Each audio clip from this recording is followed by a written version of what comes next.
जय हिंद, जोहार जगह। मैं शमशाद आलम। आज जिस मुद्दे पे बात करने वाले हैं वो मुद्दा है डुमरी के विधायक जयराम महतो जब चुनाव नहीं जीते थे, यानी कि विधायक नहीं बने थे, तब का क्या स्थिति था और चुनाव जीतने यानी कि विधायक बनने के बाद उनका क्या स्थिति है।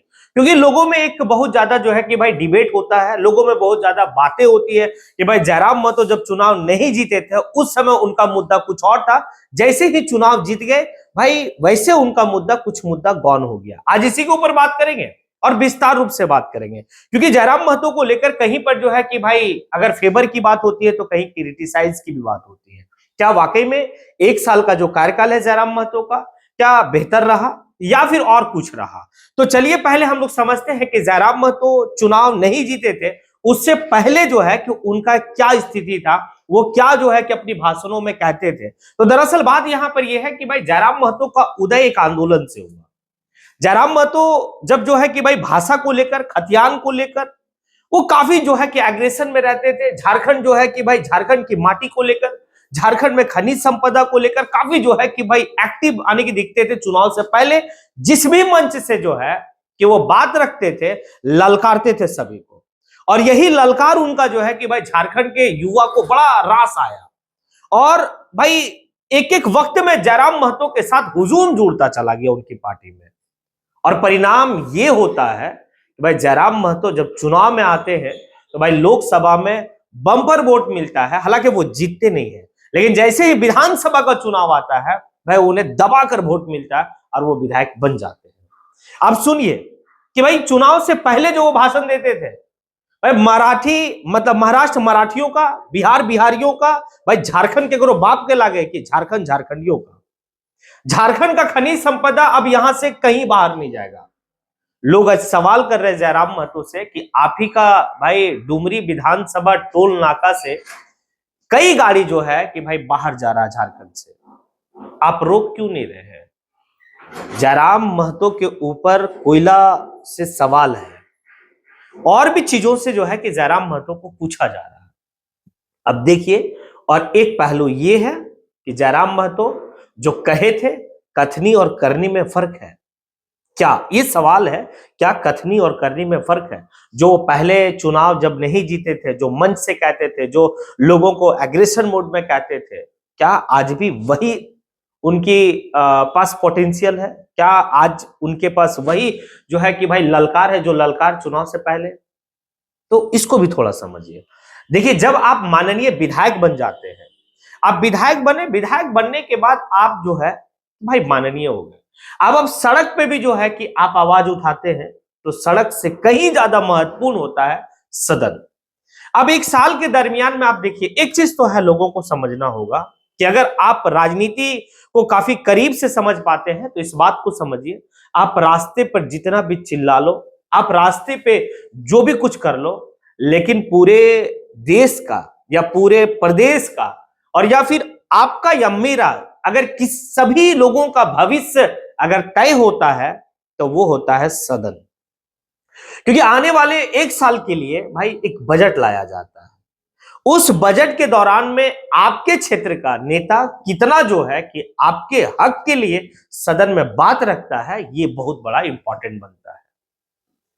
अब देखिए ना, आप जो है कि सोचेंगे कि भाई सड़क में जो है कि काफी मुद्दा को उछाला, हाँ उछाला, वो बहुत बड़ा मैटर नहीं, हाँ सरकार को जगाया जा सकता है, लेकिन सदन में जब तक आपके लिए बोलने वाले लोग नहीं रहेंगे तब तक आपके मुद्दा पर कोई अमल नहीं होगा।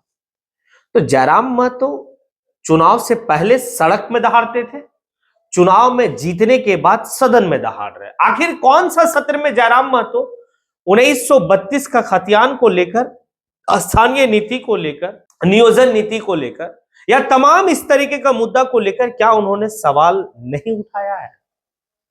अगर नहीं उठाया है तो फिर जयराम महतो दोषी है।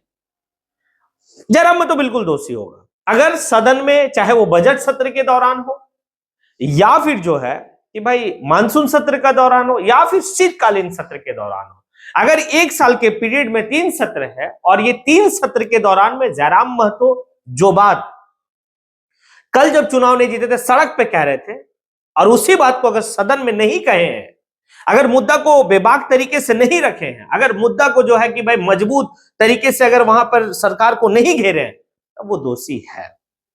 हाँ, और अगर सदन के पटल पे ये तमाम सभी मुद्दों को अगर वो सदन के पटल पे सरकार से आंख मिलाकर अगर रखा है, तो फिर जयराम महतो पर सवाल उठाना थोड़ा सा जो है कि भाई परे है। हाँ, जयराम महतो के पास है क्या, उनकी पार्टी के पास है क्या? भाई एक विधायक जी। हाँ, उनके पास है कि भाई युवाओं का सपोर्ट है उनके पास, और इस पार्टी के लोगों के पास एनर्जी है, क्योंकि इस पार्टी का पूरा रीढ़ जो है वो युवा है, और युवा अपने एनर्जी पे भरोसा करता है, युवा अपने कार्य पे भरोसा करता है, ये है। लेकिन लोग जो है कि 1 साल के कार्यकाल के ऊपर कई सारा सवाल खड़ा कर रहे हैं, और सवाल खड़ा करने वाले पता कौन है? सवाल खड़ा करने वाले वो लोग हैं जो कई सालों तक जो है कि इस झारखंड के सत्ता पर काबिज रहे हैं, और अभी कई सालों से झारखंड के सत्ता पर काबिज रहे हैं और हैं। ये दोनों लोग मिलकर जो है कि उस लड़का से सवाल कर रहा, जो लड़का महज 1 साल जो है कि भाई अपना कार्यकाल पूरा किया, और 1 साल के दौरान में वो तमाम सभी मुद्दा जो सड़क पर दहाड़ता था, वो सभी मुद्दा को सदन में दहाड़ा है। तो आखिर खामोश कहां है? खामोश, क्योंकि सत्ता तो है नहीं हाथ में, विधायक है, और एक विधायक का पावर क्या होता है आप समझ सकते हैं। एक विधायक का पावर यह होता है कि आप मुद्दा को उठा सकते हैं, लेकिन एक विधायक से ज्यादा हैसियत वाला काम जो है जयराम महतो कर रहा है। ये मेरा अपना व्यक्तिगत राय है, बाकी आपका राय होगा कुछ और तो आप जो है कि राय दे सकते हैं, लेकिन ये मेरा व्यक्तिगत अपना राय है। हाँ, कि भाई जयराम महतो जो भी मुद्दा 1 साल में जो भी कार्य किए हैं वो उनकी औकात से ज्यादा है। हाँ, मैं क्यों ऐसा कह रहा हूं? क्योंकि आपने देखा होगा, हालांकि पूरे झारखंड की हम बात नहीं कर रहे, लेकिन तो सिर्फ वो एक जो है कि भाई विधायक ही नहीं है, अपने विधानसभा के क्षेत्र में ही जो है कि वो कार्य नहीं कर रहे, अपने क्षेत्र से बाहर निकलकर भी जो है उनकी हमेशा विजिट होती है।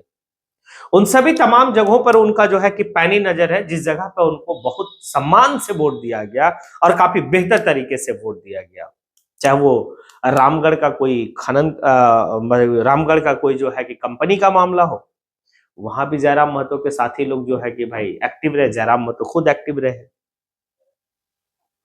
ये तो देखा जा रहा, आगे क्या होगा नहीं होगा वो तो वक्त आएगा।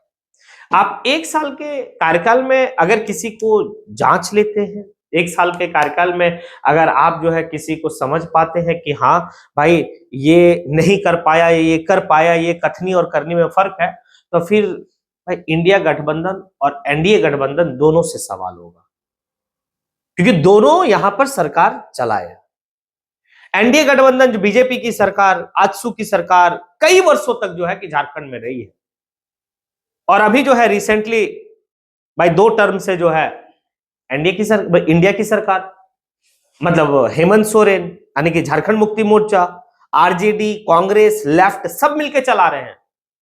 सवाल तो आपसे होनी चाहिए, आप एक ऐसे विधायक से बात कर रहे हैं जिनकी पार्टी का सिर्फ एक विधायक है, जबकि सदन में विपक्ष का भूमिका एक तनहा लड़का निभा रहा, जबकि विपक्ष का भूमिका तो बीजेपी को निभाना चाहिए और आजसू वाले को निभाना चाहिए, क्योंकि दोनों एनडीए गठबंधन का फोल्डर है, लेकिन विपक्ष का भूमिका कोई निभा रहा झारखंड में, वो है जयराम।